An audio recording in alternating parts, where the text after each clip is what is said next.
What's up, gamers and nerds? It's John of Video Games in the World with weekly news number 20. First of all, before we begin, I would love to pay my respects to William C. Dietz's family. William was a sci-fi writer mainly of military science fiction novels and video game novelizations such as Mass Effect, Halo, Hitman, Resistance, and StarCraft. He also wrote 3 Star Wars Expanded Universe novels featuring the adventures of Kyle Katarn. Thanks for everything, William. May you rest in peace. So anyway, we got a lot of cool stuff to share today. Let's begin.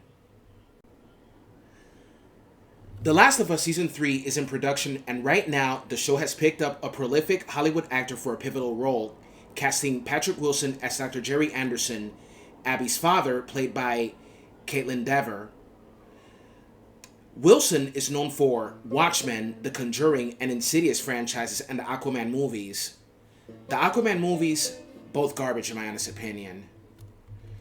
Another actor joining the cast is Jason Ritter of Matlock fame as Hanley, a Washington Liberation Front soldier. Ritter is also married to Melanie Lynskey, who played as the villain Kathleen in the show's inaugural season.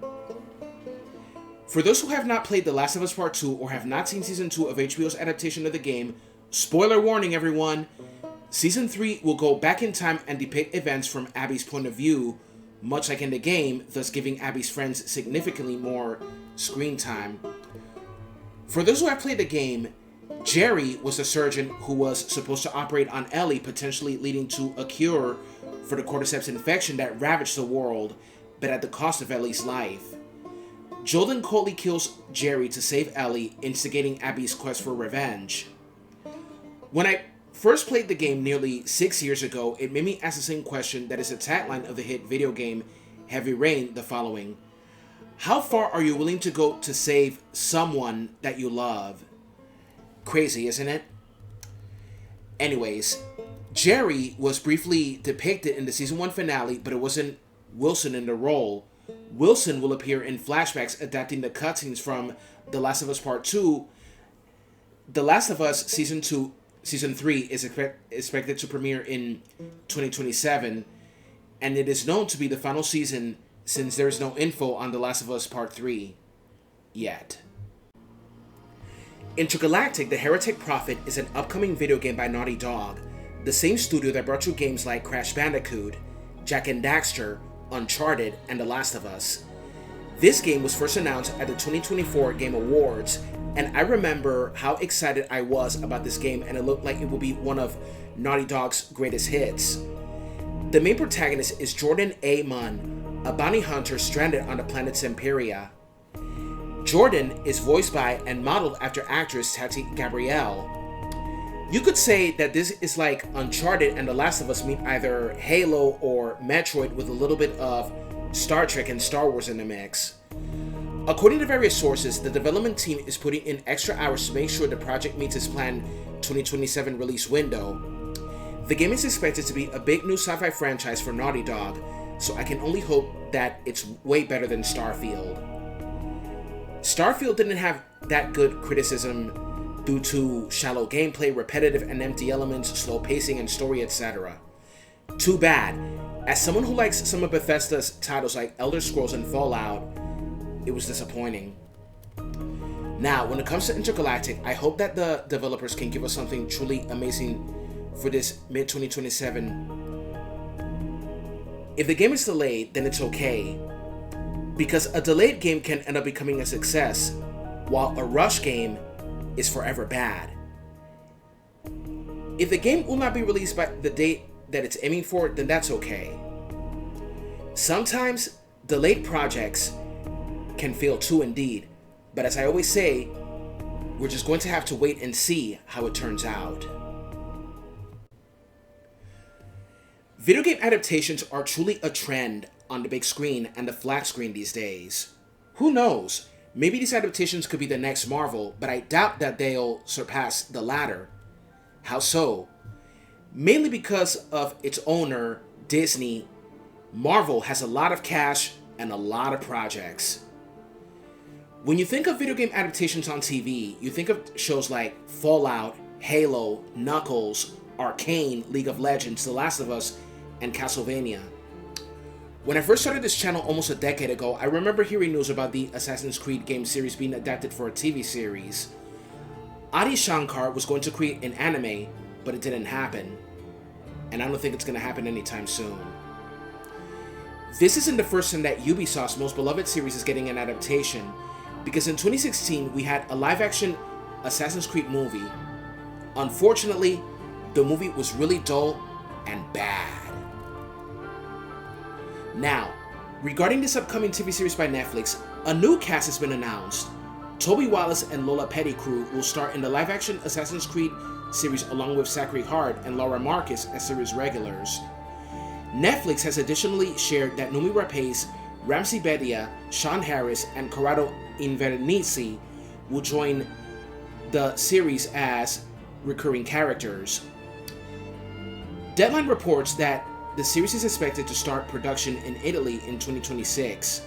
According to Variety, Johan Renck will direct the Assassin's Creed series on Netflix. Nabhan Rizwan and Claes Bang will also be series regulars. The series comes from creators Roberto Patino and David Weiner. They will also serve as showrunners and executive producers.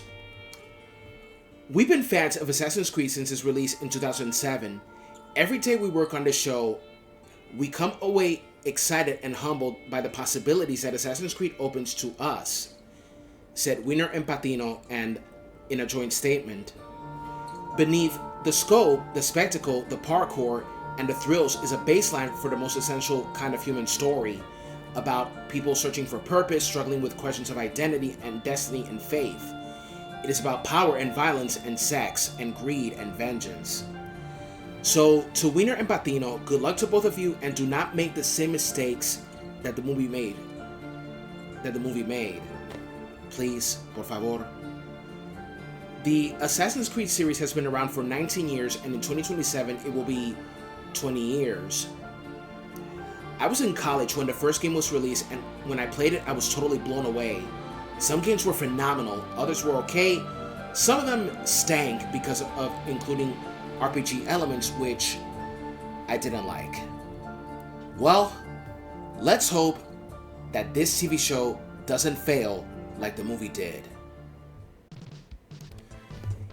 If you ever saw the trailer of the 1979 film Dawn of the Dead by the late and great George A. Romero, I'm sure you know the tagline that says, "When there is no more room in hell, the dead will walk the earth." Now, in the world of entertainment these days, there are so many reboots and remakes of classics that don't need to be given such treatments. Which makes me say that when there are no more fresh ideas in Hollywood, the lazy and unoriginal shall make a god-awful remake/reboot. However, I'm not going to deny that some reboots and remakes were pretty cool. Here's what A24 is doing this time. It is a remake of the movie that made Jean-Claude Van Damme a star, Bloodsport. I remember watching the movie Bloodsport when I was a kid, and it's one of those movies that made me fall in love with martial arts and want to learn. I know some martial arts moves, and I do practice with tutorials as well. The 1988 movie Bloodsport is loosely inspired by Frank Dux, who claimed to be a US captain and the first Westerner to win a secret underground martial arts tournament known as the Kumite. That film was such a success that it launched Van Damme to global stardom, and the movie also spawned sequels that were not as good. The writer and director of this remake is Michaela Coel, and it is most likely that the main protagonist will be a woman. Oh boy, this is going to be rough, but we'll get to it in a few. Coel said in a statement the following: "I have long been in awe of fighters and astounded by the discipline, intensity, and isolation the sport demands of them. I am excited to explore this world, especially with A24 as my collaborators. Let's fucking go." So far, there are no actors attached to this project. Guess we're going to have to wait. Now, regarding a female-led Bloodsport, I remember that there's a movie called Lady Bloodfight. I remember watching that movie, and I gotta say that it was awesome. The movie stars Amy Johnston as an American martial artist named Jane, who is invited to compete in an underground tournament called the Kumite. I remember Amy Johnston in the fan film Dragon Ball Z Light of Hope, where she played as the ruthless Android 18. She was amazing as a character. She captured the ruthlessness of the character to a T. Since this remake of Bloodsport is going to have a female lead, it is expected that an angry mob will come out of the woodwork calling it woke, feminist propaganda, you know, the usual nonsense that these anti-woke grifters cry about all the fucking time. They'll judge before a trailer is released and scream that it's going to be woke and full of feminist propaganda. That is to be expected. Anyone that is not anti-woke and with a healthy mind would say, wait till we see a trailer or a cast announcement, then we can judge whether it will be good or bad. I can only hope that it's not like the 2016 Ghostbusters reboot, which was bad. And I mean bad. Sword Art Online is an anime I remember watching a decade ago, and what's really funny about that is that it's an anime that inspired me to play MMORPG games, starting with Final Fantasy XIV, which is an awesome game. I love it. Sword Art Online is a Japanese light novel series by Reki Kawahara that started out as a web novel and was published in print starting in 2009. It was later adapted into an anime, manga, and other media. The story of SAO is about Kazuto Kirigaya, aka Kirito, who travels through various game worlds like the titular dev game. This story explores themes of identity, coping with trauma, finding purpose in challenging environments, etc. One of my older brother's friends recommended that anime to me and I started watching it. The Aincrad and Alfheim arcs were the best ones to me. But Gun Gale Online was Sword Art Online at its weakest, going all Call of Duty. I hated it. Sword Art Online has a lot of video games, but now we are getting a brand new game titled Echoes of Aincrad. This game will bring players to that floating castle that started it all. The game is expected to revisit the dark survival atmosphere of Aincrad while introducing modern RPG mechanics, massive environments, and cinematic battles built for new generation hardware. This game will be released on PS5, PC, Xbox Series X and S, etc. It is said that it will expand the SAO universe with a darker story and brand new characters. It also features intense sword combat, cinematic battles, and modern RPG mechanics. When it comes to Sword Art Online video games, some games were okay, some of them bad. This game will come out on July 10, 2026. And now for the main event, everyone. The Kingdom Hearts series has been around since 2002, and since then, it has become a worldwide phenomenon in gaming history. This series was made in partnership with Disney and Square Enix. The game is about the adventures of Sora, a young boy from Destiny Islands who becomes chosen by a magical weapon known as a Keyblade to fight against the darkness. He travels through various worlds alongside his two companions, Donald Duck and Goofy, to fight against dark creatures called the Heartless, restore lost worlds, and find his missing friends Riku and Kairi. In later games, he and his friends fight against the Nobodies and Dream Eaters, and in the prequel titled Birth by Sleep, Ventus, Aqua, and Terra fight against the Unversed. Kingdom Hearts is one of Square Enix's greatest titles next to games like Final Fantasy, Dragon Quest, and so on.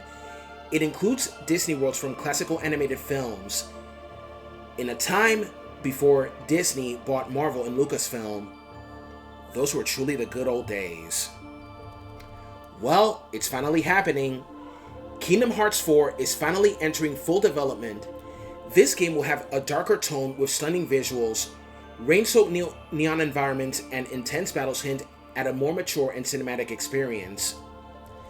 The iconic Keyblade returns, clashing against shadowy enemies in what appears to be a more dynamic combat system.